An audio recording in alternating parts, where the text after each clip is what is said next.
Can you guys guess what multimodality is? What is multimodality? You can just slip the words and then guess what they mean. And from the pictures, from the sounds, from the music that we just played to you, guess what multimodality is? The things that we can do in another way. I like the answer, okay? Symbolize something. I like the word that you use. Okay, good.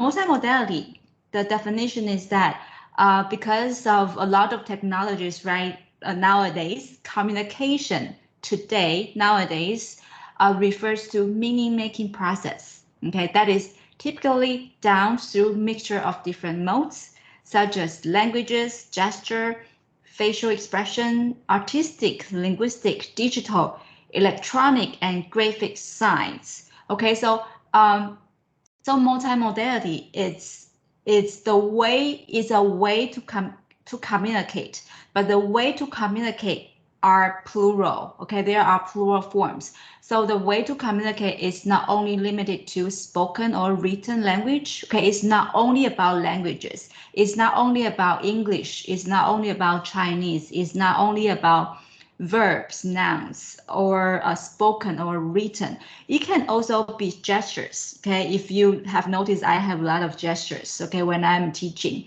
so you can use gestures to communicate as well. Okay, and you can use your facial expression to communicate as well.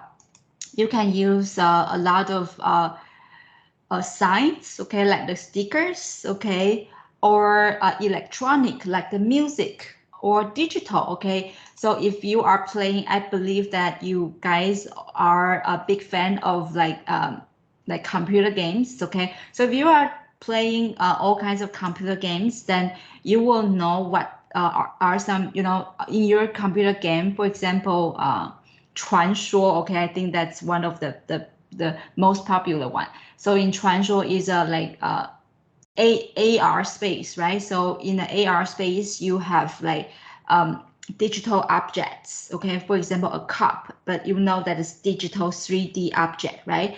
So nowadays we use all kinds of mode. Okay, we use all kinds of mode to make our own meanings, to communicate. Okay, so mode. Here you go.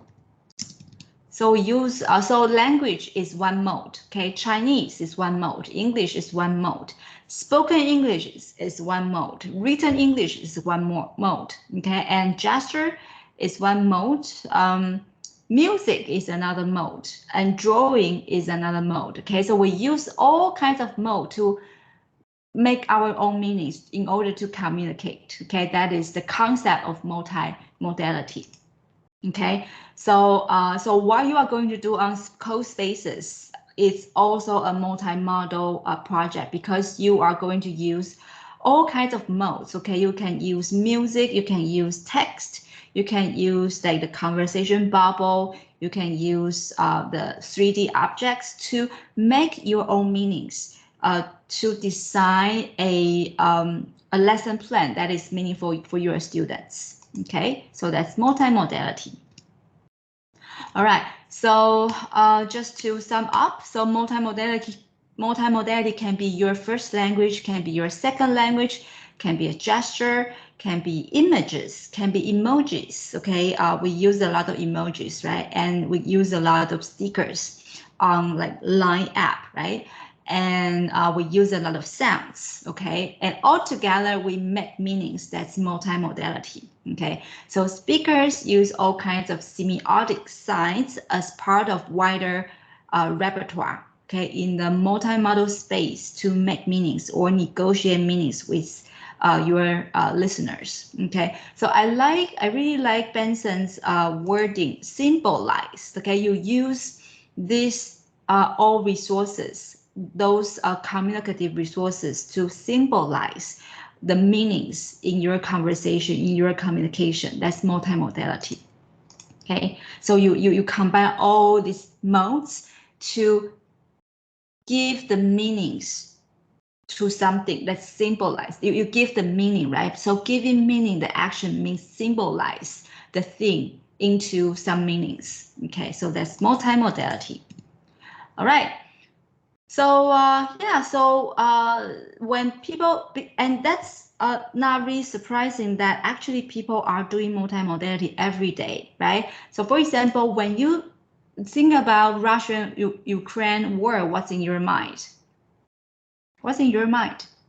But what I'm asking really here is about when you think about Russian-Ukraine war, do you think of the description here, or do you think of the image here?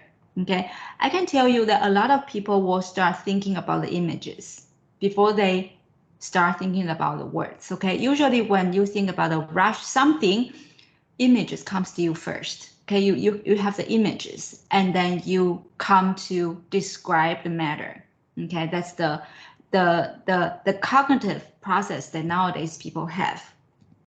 All right, and then when you are about to cook, okay, we are having gentlemen here today. Okay, so for example, when someday you are going to cook for your girlfriend or for your boyfriend or for your mom, okay, so you are looking for some recipe, right? So nowadays people don't just look for the print recipe. Okay, we go to YouTube. Okay, we watch video. We watch video with the images, with the sounds, with the music, with the text, with the description, with everything. Okay, and then you learn how to cook. Okay, so nowadays, see, even recipe, even you learn how to cook, you learn in a multimodal way. Okay, you don't want to look at this. See, the left hand side. Okay, this is the recipe for making pasta. Okay, very traditional way of learning how to do make a pasta. Okay, so first of all, you will have the ingredients written down here: 1 red onion, 2 red peppers, 120 gram bacon, and so on and so forth. And the methods here are 5 steps, and then you read through every single word, every single sentences, and there are 5 to learn how to make your own pasta. Right? That's a very traditional way of learning how to cook. But nowadays, people tend to go to YouTube, okay, because it's easier and it's a lot enjoyable, right? Because you can have visual ad for you to learn how to cook, okay? And while you are learning cooking, you can also enjoy the music, the background music, okay? And someone will just tell you, describe the steps for you, okay? So it's multimodal way of learning how to cook. And nowadays, people do that all the time, right? Okay. All right, so for the following, I'm just introduce you that people nowadays are using multimodal way to communicate, okay? Other than cooking, we have advertisement, okay? So advertisement, they don't really have to say something. You know what it means. When they are advertised like perfume, okay? This is how they do.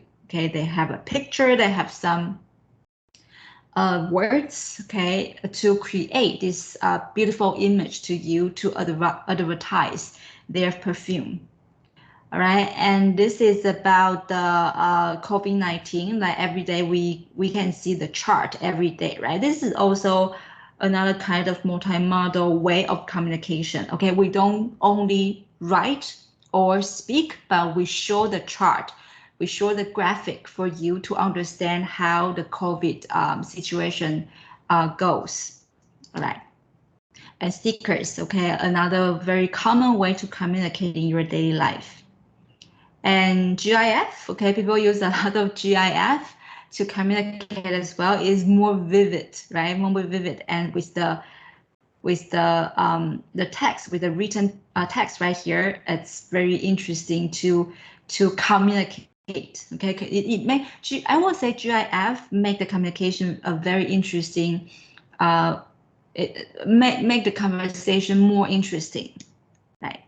And as I said that in VR, okay, you are playing a lot of computer games, right? So nowadays, computer games tend to be like VR oriented, right? So in the games, you can see there are a lot of modes, right? There are See, there is text here, and there are numbers. Here is numbers here, and this means something. And there are a lot of objects you can click in, and then it will bring you to another place, right? So VR, I would say VR games are super like multimodal. Okay, very multimodal. Okay, you just have to familiarize yourself with a lot of objects or text or numbers in the game in order to, get the point. Okay, in order to succeed in this game. Okay, so this is multimodality. Okay, this is multimodality, and to have a very quick conclusion for this section, nowadays people are using multimodal way to communicate every day, including you, including me. All right. Okay. So why do we need to know about multimodality, and why do we need to know about it when we are teaching English language or other languages? Okay. So multimodality is the way to communicate, right? So it's the way to communicate. We call it multimodality. Okay. So the way to teach multimodality is what we call pedagogy of multiliteracy. Okay. The way to teach multimodality is pedagogy of multiliteracy. Okay, so the majority of students use multimodal resources to communicate and to make sense of their world. Okay, so therefore teachers need to adapt, change, and design lessons using new technology approaches and pedagogies to help students understand the multimodal world around them. Okay, so why multimodality is so important when we are talking about English language teaching? Okay, or when we are talking about teaching, is because nowadays, if you are going to become a teacher in the future, your students are living in this multimodal world. Okay, they were born in this multimodal world. Okay, so so they are not going to learn the language with the traditional textbook, only have text on it, right? But instead, they tend to be more motivated to learn with multimodal text, okay? With sounds, with music, with text, with pictures and images, everything in their textbook, and then they learn, okay? That's the way they learn, okay? Because they were born in this digital world, okay? So they get used to the multimodal ways of learning, okay? I guess you are more used to multimodal way of learning as well, right? You don't want just to read a magazine or read a textbook, read the text only to learn the language, right? You want to watch the movie, okay? And what's in the movie? There are characters, right? There are stories, there are images, there are music, there are languages, spoken languages, there are everything. It's more interesting than the story written in the textbook. Okay, it's more interesting to learn the language, right?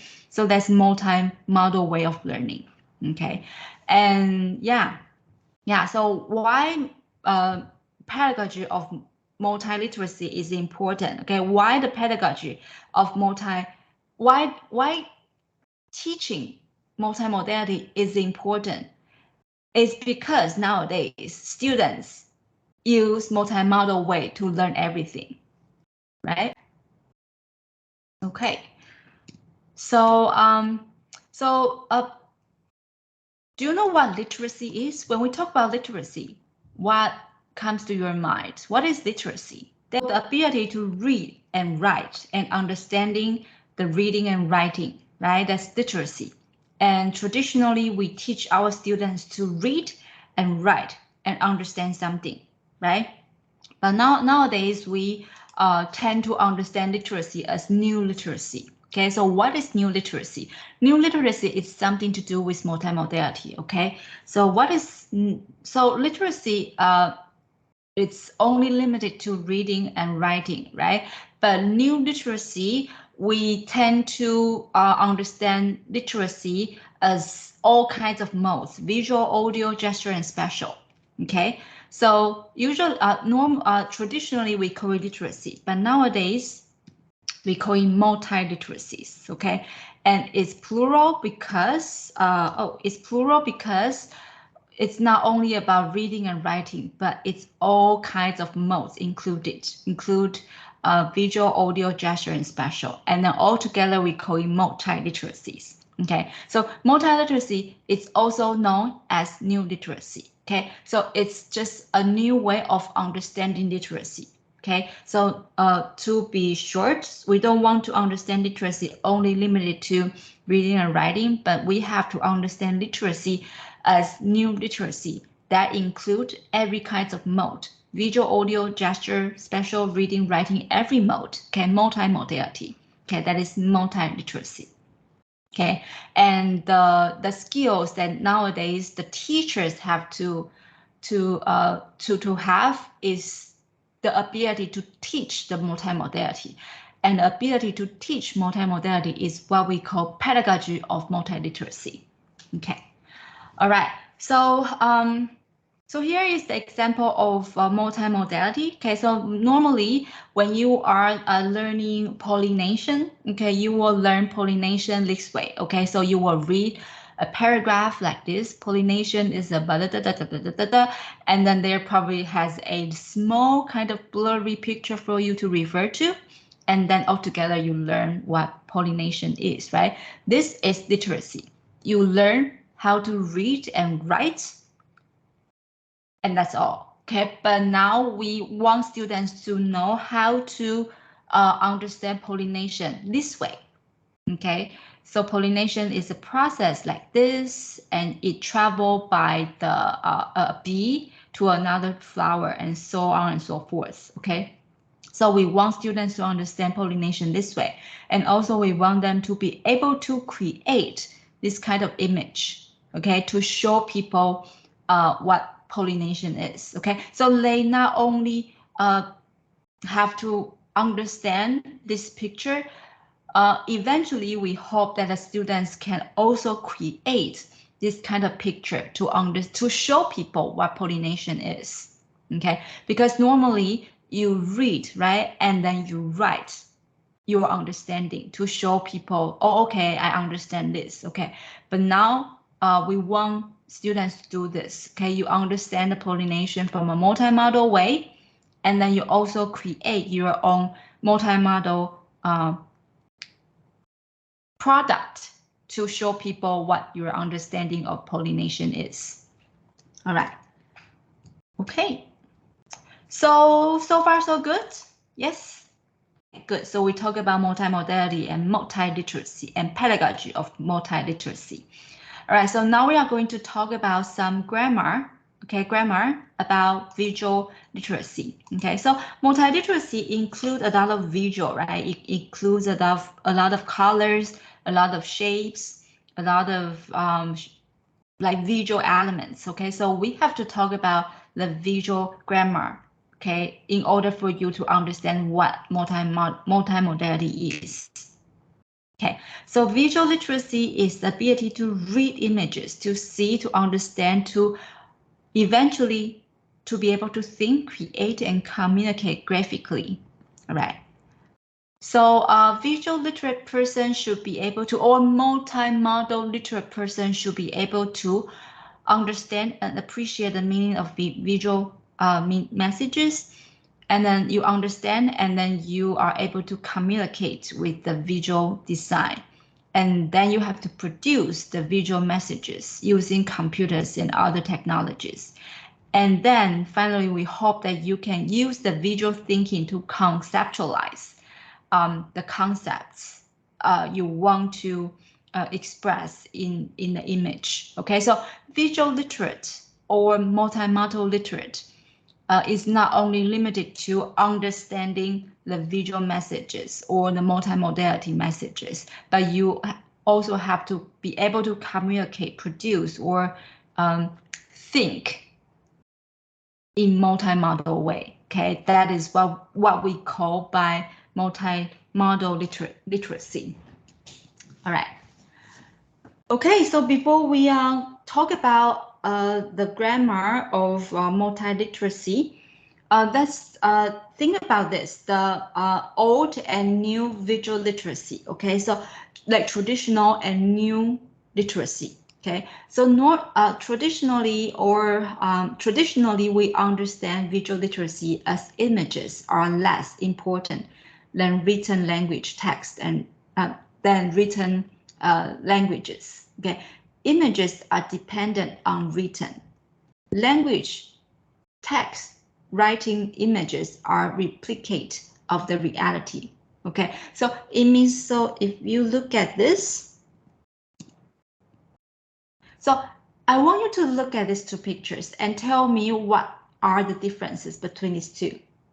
What is the way of drawing? What's the differences of the way of drawing?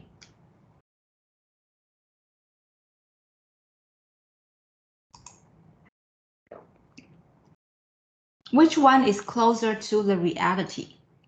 The left or right?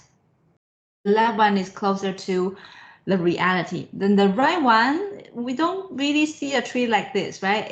We created it. We created it for young kids, right? So let's go back to here. So this one is what we call the old visual literacy. Okay, so images are less important than written language. Okay, so see, they put it has a language here, right? Every night I have my bath before I go to bed, and it has a bath picture here, right? So it has both the languages and the image, right? But which one is important? The text is more important than the image. The image is just to help the reader to understand what it means by this, right? So the more important thing in this picture is still the text, not the images, right? But when you look at this one, the tree picture, okay, there is no word, no single word. It's appeared on the book, okay? So everything that you understand, you have to understand from this picture. And this picture is not even something that will appear in the reality, right? So, excuse me. So from theoretically speaking, the left one is all visual literacy, okay? Images are less important than written languages. But when we think of the new literacy, we think that images are at least as important as writing, okay? Images should be as important as writing. They should be equally important, okay? Images are independent and have meanings on their own, okay? So here, images has its own meanings on its own, right? So the meaning of this page is a tree with the bird on it, right? It has a meaning even though you don't have the description, the linguistic description. You know the meanings, right? Right. So this is new visual literacy. The writing and images are equally important. All visual images are less important than written languages. Okay. And images does not necessarily replicate reality. Okay, but if you think of the best images, actually the best replicate the reality, right? And the image really depend on the text, but this image, they are pretty on its own. Okay, it has its own meaning. Okay, so when we say that an image, the images depend on the written text, we call it uncoded literacy. Uncoded. Okay, when the images are pretty independent and has meanings on its own, we call it coded images. Okay, coded. It has its own code. Okay, code means meanings, right? It has its own meanings, then so it's coded. Okay, and the image doesn't have its own meanings. It doesn't have its own meanings, right? So it's uncoded, no codes embedded, right? All right, so that's take a look at this. Here are two like front pages of Time magazine, one from Times, one from Newsweek. Can you guess which one is uncoded and which one is coded? That one really, you have to combine all the images and you have to read the text, right? You first, okay? You have to read the text you first and look at the bottle of COVID-19 vaccine here, bottle here. Combine this all together to understand what it means, right? So this image really depends on the text behind you first, okay? Then you get the meanings, right? So the image depends on the text and then you understand the meanings, right? But on the right-hand side, there has no word to describe what it means. The images has its own meanings itself, right? So this one is coded. Yeah, it has its own code, right? It has its own meanings. But this images doesn't really have its own meanings. It has to depends on the text messages behind it. Altogether, it creates the meaning. So this one is uncoded.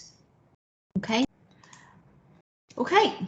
So right. So the left-hand side is pretty naturalistic, photographic representation to represent a phenomena. The right-hand side is naturalistic and symbols, drawings, and to illustrate a concept.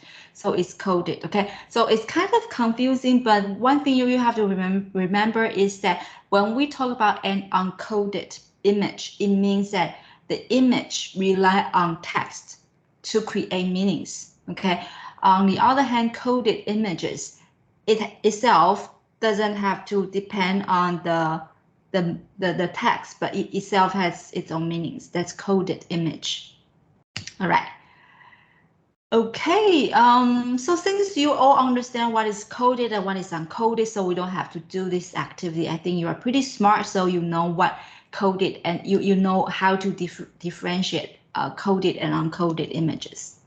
All right, so here are some fun parts. Okay, so visual grammar. Okay, so like languages. Okay, so we have grammar in English languages, right? What are some rules in English languages?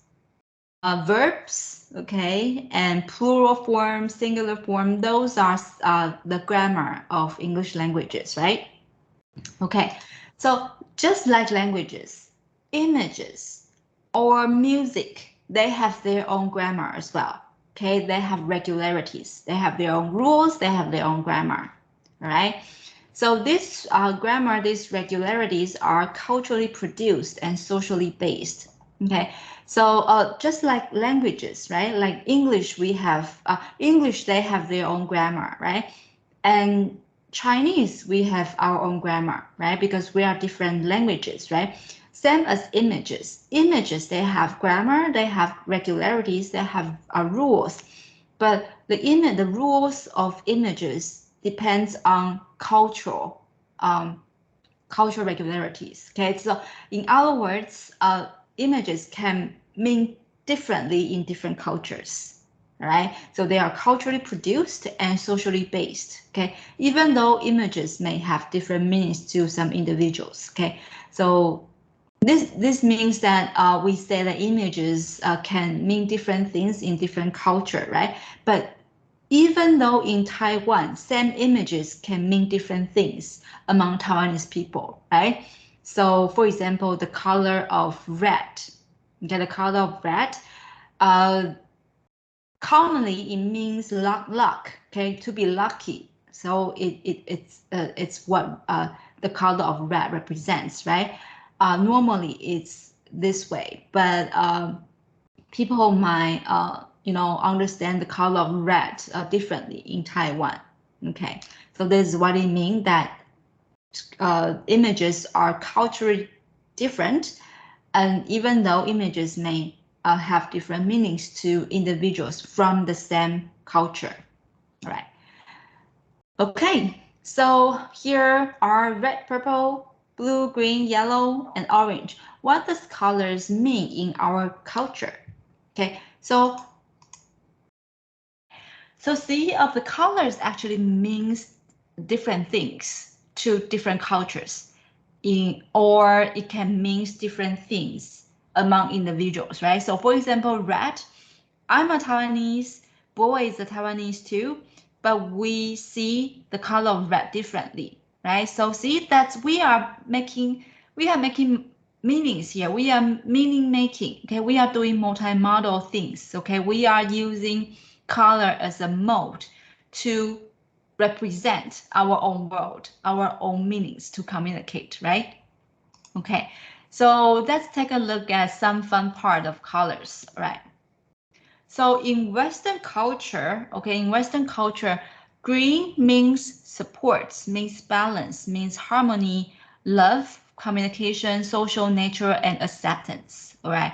And yellow means increases, fun, something increase, okay? We can say yellow, and it can be fun, can be humor, it can be personal power, it can be intelligence, logic, creativity. And in Western culture, if you talk about red, it means increases physical energy, okay? Increases physical energy, vitality, stamina, okay? Grounding, spontaneity, stability, and passion, okay? So, oh yeah, and boy, you have a Western logic, right? Because you think that red represents the passion. Represent the passion of Taiwanese people, okay? So you are pretty westernized, right? And violet means intuition, imagination, universal flow, meditation, artistic qualities. Okay, so I don't know if you are familiar with yoga. Okay, a lot of people are doing yoga, right? So if you look at the yoga class, you will see a lot of purple color, okay, purple color, because purple color means universal flow. So when you are doing some sort of yoga, you believe there is a universal flow right there to drag you into the universe power, okay? So violet, the purple, means there is a universal flow over there for you to give you energy, okay? And also in yoga, we do a lot of meditation, right? 静坐, okay? So meditation, we can, you know, you can also use, because when you are meditation, you are imagine there is a universal flow for you to, you know, increase your energy, right? So purple means that, okay? And blue means calmness, okay? When you feel calm, you can use blue to represent yourself. Honesty, love, peace, kindness, truth, inner peace. And so, yeah, so blue pretty much means peace in Western culture, okay? And see, you might have different interpretation in your own culture about these colors, right? So, but that's okay, because again, multimodality are cultural based. Colors are cultural based. Everyone, you have your own right to use different colors to represent something. That's your own multi-modal way of communication. All right. So next, so color is cultural thing. Like in some, like for example, India, when you are on a wedding day, red must be used. But in Western, like America or Canada, white need to be used, right? And in Korea, Japan, white needs to be used in the wedding day, red in Chinese culture and Korean culture, right? So culture is, colors are cultural thing, okay? And you know, when you are giving the envelope, right, you have to be really careful, because the white envelope and the red envelope might mean different things in Taiwan, right? David, do you know what it means by white envelope in Taiwan? When we give people white envelope, what does that mean? Do you know that? We have to do the even number in the red envelope. So for example, you have to give 200 instead of 100. Don't give 13,000, okay? Give 12,000, okay? Something like that, okay? So you have to put even number into your red envelope. And when you are giving white envelope to other people, that means the family had someone just died in their family. And in order to support them spiritually, you give them the white envelope with some money to support them for the, following like the ceremony, or, something to kind of help them go through the difficult time.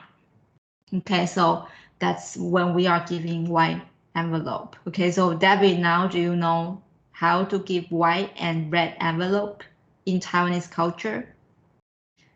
Okay, so that's about colors. Okay, and we know there are a lot of different ways to describe colors. Okay, so actually colors are composed with three things. Okay, hue, saturation, and value. Okay, hue, saturation, and value. Okay, we are, let me finish this part and then we can take a short break. Okay. Okay, hue, saturation, and value. So hue means colors. Okay, means colors. So there are two categories of colors, warm colors or cool colors. So do you know how to differentiate these two, warm colors and cool colors? Warm and cool are considered as hue. Okay, hue is the color itself, right? So hue is like purple, green, red, and there are warm and cool colors. Okay, and then we have saturation. Okay, saturation is the amount of gray in a particular color. A color with more gray is considered less saturated, while a bright color, one with very little gray in it, is considered highly saturated. And then we have value, the intensity of lightness or darkness. Okay, so now remember these three: hue, saturation, and value. And I believe that you know what hue is, right? Just the color itself. Now let's talk about saturation. Okay, so saturation, the meaning is that the amount of gray in a particular color. Okay, saturation. So see this one, the right one, which is with low saturation, it has more gray color than the right hand side picture, right? This is highly saturated. Okay, so saturation in Chinese, we call it 彩度. Okay, 彩度. So if you have more gray in your picture or in your image, that means that you have low saturated image. If you have less gray in the image, okay, for example, this one, you have a very high saturated picture. Okay, so saturation is whether how much gray color is in your image. Okay, how much is gray color in your image. Okay, if less gray, then it's low saturation. If high of gray color, it's high saturation, right? That's 彩度. Okay. Then how can you use saturation to mean something? Okay, when we use low saturation, so for example, when you are using low saturation image to mean something, okay, what can that mean? What can that refer to? You can use that to represent something that is historical, okay? Yeah. Something that is from the past, okay? Then you can use low saturated image to describe that something has passed, something happened a long time ago, okay? And the one that with high saturation means that is happening right now, okay? Because it's highly saturated. Okay, that's good. Okay, so that's saturation.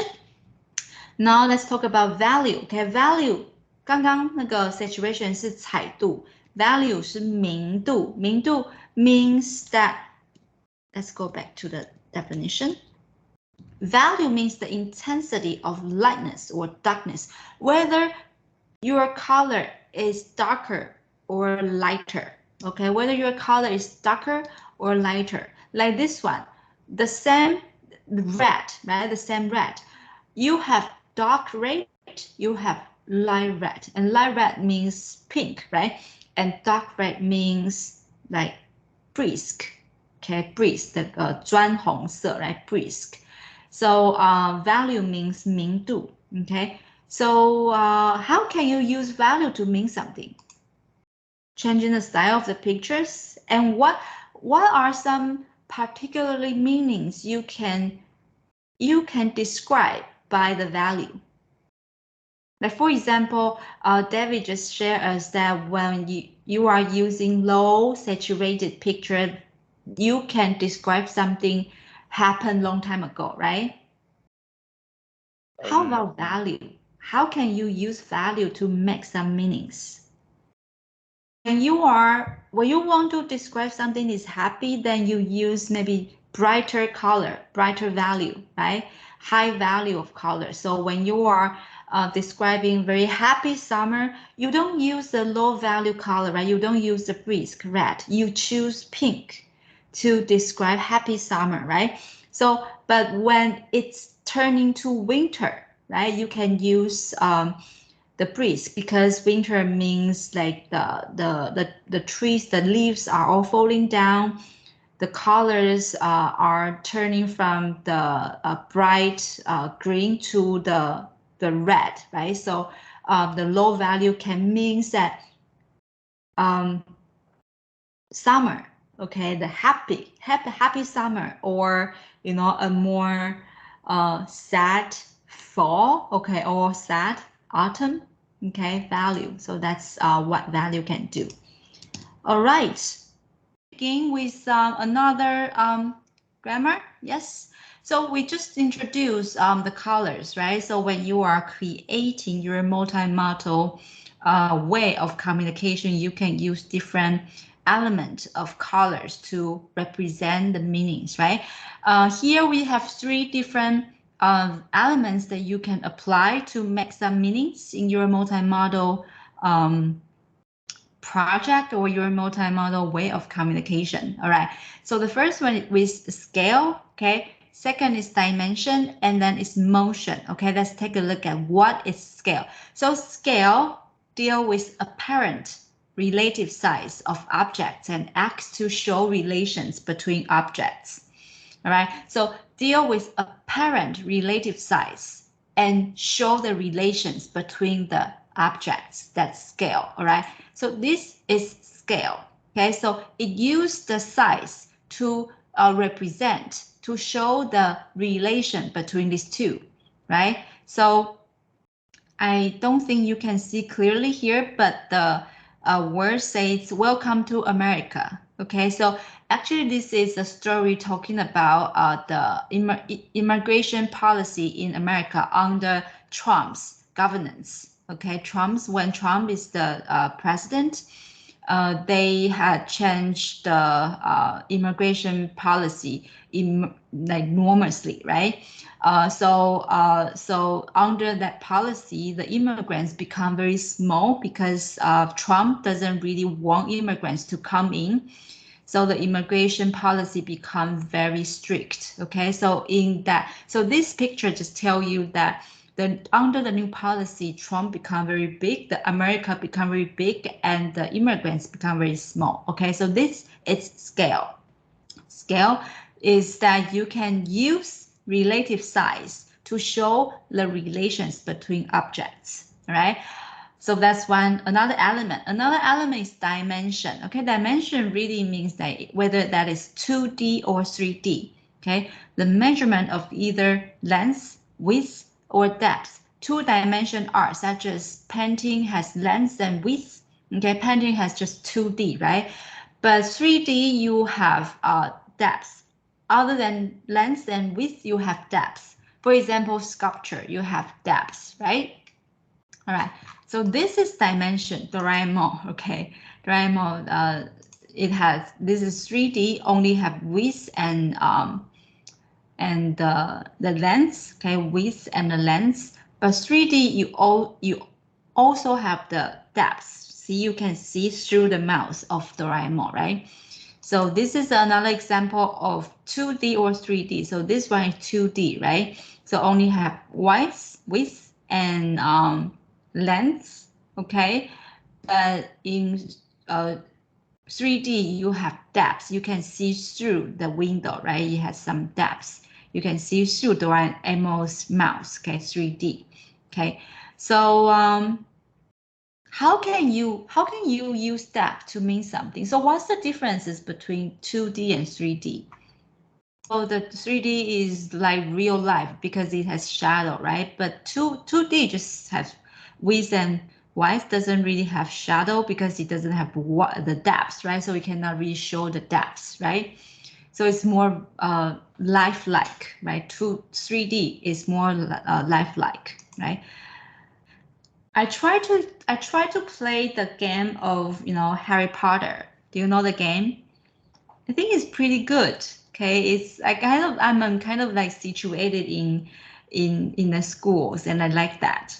And I think that is a 3D game. Harry Potter is a 3D game, and I think they did a good job in describing everyone's personal characteristics, right? So I think 3D can do that too, but 2D you cannot really catch the movement of the limbs, right? Okay.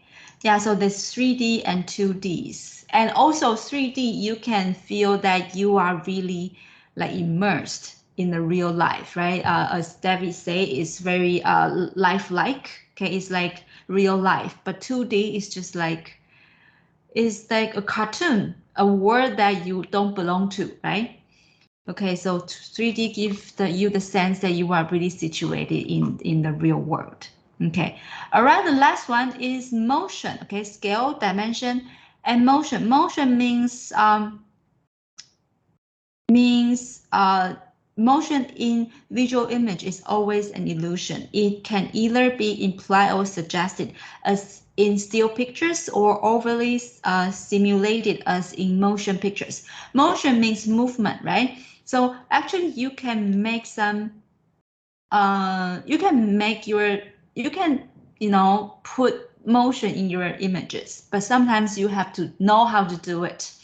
Okay, so for example, this is motion, okay, the action in the image, okay. Can you tell me which one do you think is faster? The left one or right one? Actually, you can make your image more blurry to represent the speed in your image, right? But in the right-hand side picture, it doesn't really appear to be blurry, right? So it's kind of still. So we cannot really feel the motion in this image, right? So this is motion, the movement in the image, right? So these two, right? These are all about motions. You are moving, okay? You are moving. You feel that people are moving in the images. For example, they are cycling forward, okay? Cycling, and they are very busy, okay? So you can use, like, other than blurry, what else can you use to create motion in your images?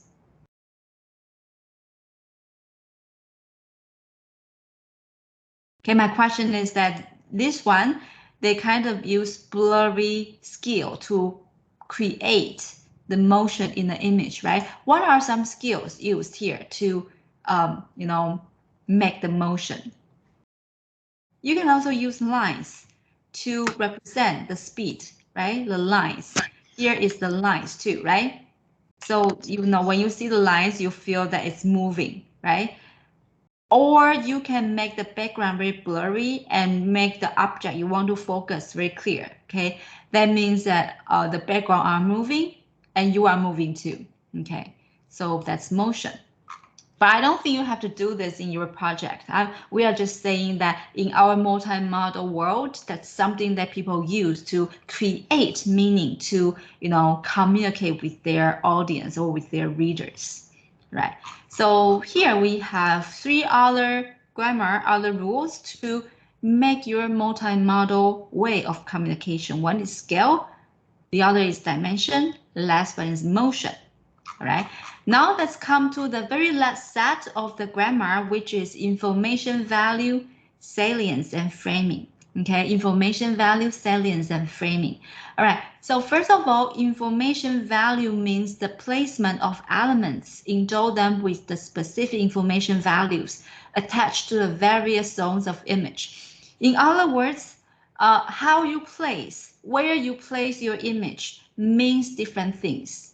Okay, so for example, you put things in the left and in the right, they will mean differently. When you put things on the top or on the bottom, they will mean differently. In the center and in the margin, it will mean differently. Okay, so let's take a look.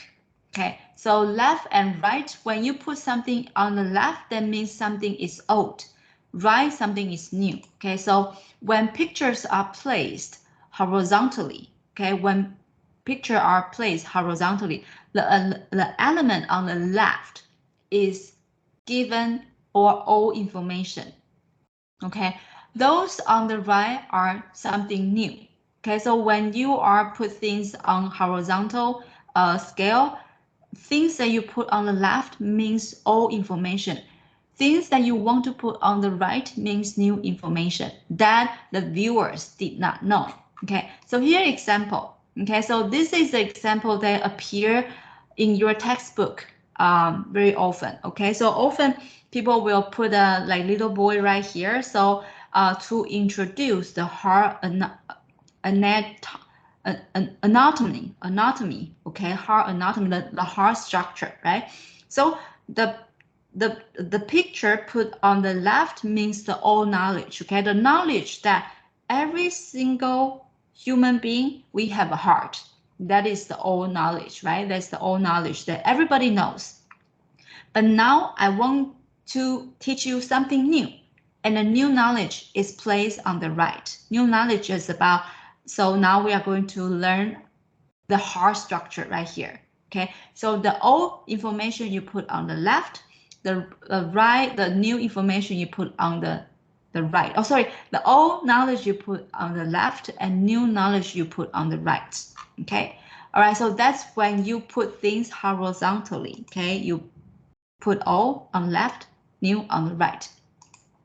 Now things will mean differently if you put things on the bottom or on the top. Okay, when pictures are placed vertically, okay, the elements on the top are ideal, general information, and those on the bottom as real and practical information. Okay, ideal and real. Okay, ideal on the top, real on the bottom. Okay, so ideal on the top, real on the bottom. Okay, so ideal, I want to become as beautiful as she is. That's ideal. That's ideal, right? But the real thing is that if you want to become this pretty, in reality, you have to use our perfume. Okay, that's very interesting, right? So if you go to see advertisement, it will organize this way. Okay, everything that is ideal, you put on the top. Anything that comes back to reality, you put it in the bottom. Okay, if you want to look ideally, like incredibly beautiful in the real life, you have to use our perfume. So come to buy our perfume. Okay, so that's ideal and real. Ideal on the top, real on the bottom, right? So next, center and margin. Okay, when the element put in the middle of the picture, it is the center, and others around it as margin. Okay, so this moon is in the middle, the rest is the margin, right? And it has something, something to do with the importance of the elements in the picture. Okay, so when you put something in the center, that means the things is more important. The things on the margin, they are less important. Okay, so for example, this is the advertisement for JBL earphones. Okay, so I guess this image is telling you that the parents are in a big quarrel. Okay, they fight each other very often, but the kid, their kid, she can stay calm even though their parents are in like big fight, is because she has the JBL earphones, right? So the advertisement kind of put the kids with the earphones in the middle, means that this is more important. Okay, the JBL earphones that we are advertising is more important, therefore we put in the middle. Okay, and the rest of the things are in the margin. That's important. Okay, and of course there are a lot of other meanings, right? So yeah, so maybe like the piece of the kid is more important, and the big fight of the parents are not that important, and therefore we need to have the earphones to keep ourselves centered. Okay. All right. So that's left, right, top and bottom, and center and margin. Okay. This is all called information value. How important your information is. How important your information is. And the things that you put on the left, on the right, on the bottom, on the top, on the center, on the margin will all mean different things. All right. And next we are going to talk about salience. Okay, salience. Salience means the elements are made to attract the viewer's attention to different degrees. Okay, can create hierarchy importance by making. Okay, so salience means how obvious the image, the object is, right? How obvious the object is. So you can use the salience to mean to you know give different importance to some objects. Other than the information value, you can also play the object in the foreground or background to make it more important or less important. All right. So for example, this, which is important? Of course, this water bottle is more important, right? Because the creator of this image kind of put this bottle, water bottle in the foreground, making more salient, making more obvious, right? So you know this is the thing that we have to focus. It is more important than the background, right? So placement in the foreground or background, okay? Or you can use contrast in tonal value. Okay, you can use value to make the importance, to make the salience of the image. Okay, so for example, this car is obviously more important than the background, right? So you can use the contrast in the colors. Okay, this is more, I would say it's high saturated, right? This car is highly saturated than the background. So the viewer cannot, oh, you want to focus on this car. Okay, you think this car is the most important thing in the image. So I can see the car because you make the contrast in the tonal value. Okay, you make this car highly saturated, more saturated than the background. Okay, you can contrast in tonal to make the salience, to make it more important. Or you can use relative size. Okay, so for example, this is also about the salience. Okay, you make Trump bigger than the kid, bigger than the immigrants. So you make Trump more salient in this picture, right? So yeah, you can also use size to make to create the meaning of importance. Okay, all right, so that's salience. Okay, you can use different ways to make the object you want to focus on, you want to give more importance to, by making it more salient through placing it in foreground, through making a bigger size, to making contrast in tonal value, or to make the image more sharp. Okay, so last one is about framing. Okay, framing is the presence or absence of device which connect or disconnect elements of the image, signifying that they belong or do not belong together in some sense. Okay, so framing is actually the lines. Okay, you use lines to frame something. Framing is realized by elements which create dividing lines or by actual frame line. Okay, so to put it simple, is that you use lines to frame something, okay, to frame something to make some meanings. Okay, so for example, this framing. Okay, what kind of lines can you see in this picture? The railway are two lines, right? Or one line here between two people, and also the holding hands are another line, right? So you kind of use these lines to tell that they are together. Okay, they are together, right? So it has some meanings. Okay, framing means this. So the presence or absence of devices which connect or disconnect elements of image. So you can use lines to connect or disconnect something. So in this image, it kind of use the lines to connect two people, right? To create the meaning of being together, okay? Meaning together, being together, okay? So here, what is the line between these two people? The wand, the stick, right?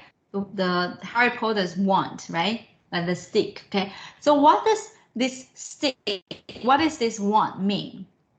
You know they are opponents, right? 他们是 enemies, 他们是对手, they are opponents, right? So the wand is used to divide. You are using the wand to divide. This one is good man and this one is bad man. And also you use this line to that the viewer know that they are actually disconnected. They don't get along, right? They don't get along. They are disconnected. Okay, so see, you can use the lines to connect or disconnect two people. Okay, and the lines can be the actual lines, or it can be invisible lines. Okay, it can be visible lines or like either lines to create this framing to mean something. Okay, to mean something. All right. Okay, the last thing is that when you are, because it's a multi-modal world, right? So you often read things in multi-modal way, and sometimes you read in linear, sometimes you read it in a non-linear way. Okay, so linear, when you are like reading some image in linear way, you are reading it from the left to the right to the top, from the top to the bottom, or line by line. So for example, in this picture, you will look at the right first and the left, the left first and the right, and to make the meaning, to guess the meanings, right? Or this you will see, or this you will see the middle first and see the margin. Okay, so this way is linear reading of the image. Okay, but a lot of time people read non-linear in a non-linear way. Okay, can be read in multiple ways. Left, the readers decide their own reading paths. Okay, so for example, this picture. Okay, so I want you to spend 1 minute to stare at this picture, to think about where do you look first, second, third, and what's your reading path. Okay, so now read, and I will come back in 1 minute.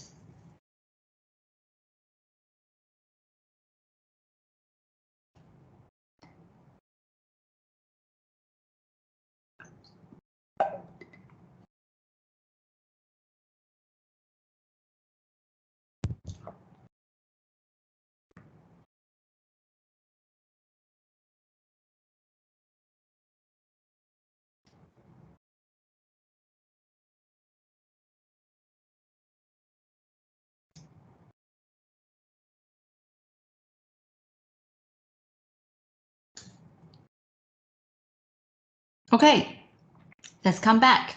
So what do you look first? Oh, yeah, the people behind here, another army right here. Okay. All right. So see, if you want to make things more like important, or you want to it more obvious, you make it bigger, and your viewer will look at that first. Okay. So see, you are making meanings by the multimodality right now. All right, so this way is non-linear, okay? And I guess that in your VR project, you have to do this non-linear way because your viewers can move around all directions, right? So it's almost impossible to do it in a linear way, okay? You cannot really control your reader to look at this direction and the next direction, okay? But I don't know. Maybe you can figure out if you want to do a linear way, you can do linear way. But yeah, it's up to you. Okay. But yeah, so this is linear and non-linear way, and I think that's all for today. So, but before I talk about the code spaces and before we wrap up the lesson, I kind of want to, invite you to give me 2 concepts that you learned today that impressed you the most, okay? What are the 2 things that you learn and then you think, oh, that's something that I've never thought of. I can use this to make meanings in my daily life, or I never thought that I can use that to, take it as a way to communicate with my readers or with people who are communicate with me. Okay, 2 concepts. Okay, I will give you 2 minutes to think about that.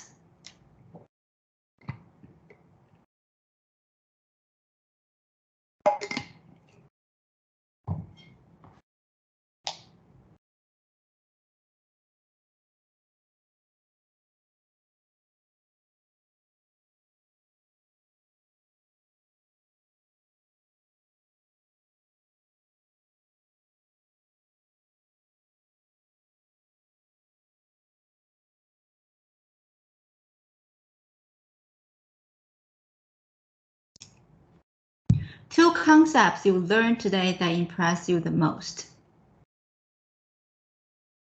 Is that scale? Is that hue? Is that saturation? Is that different meanings of colors, or else?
All right, so Bowen, would you like to write down the 2 concepts online so that I can read the 2 concepts that you learned today that impressed you the most?